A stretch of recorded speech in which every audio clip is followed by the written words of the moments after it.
So someone asked me how we do the stitch lines, and I'm going to show you a very simple method for beginners especially.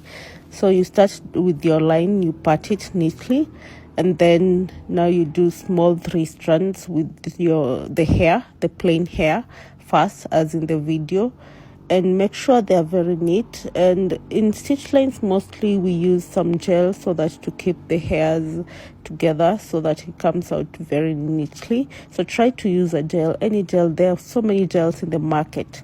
Now after you've done the 3 strands from behind, you leave the front part because we have to protect a hairline. Yeah, so you leave the front part, then you start with her own hair. Before now you start adding the braiding, and when you're adding the braiding, try and make sure like they are levelized. Like,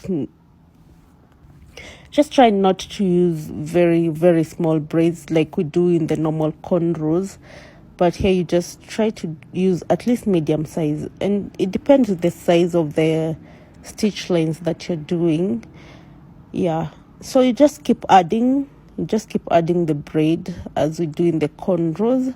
You keep adding, and yes, just step by step, and until you get to the end.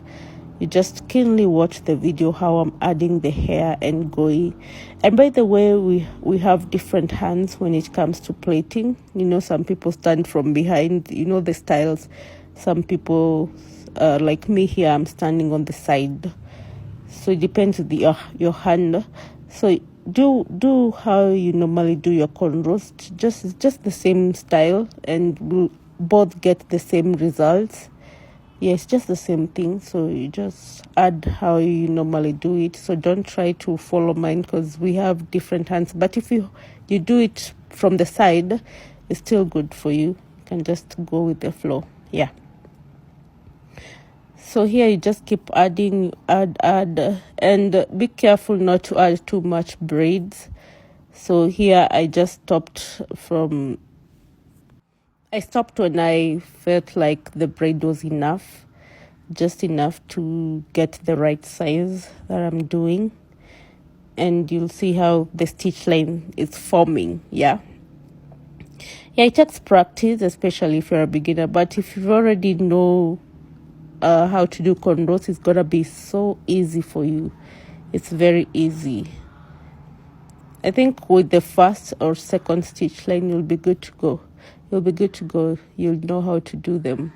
And there are different styles to do this. So this is just the simple way, the simplest way, especially for beginners, that I had to show. Yeah. Now see the final look.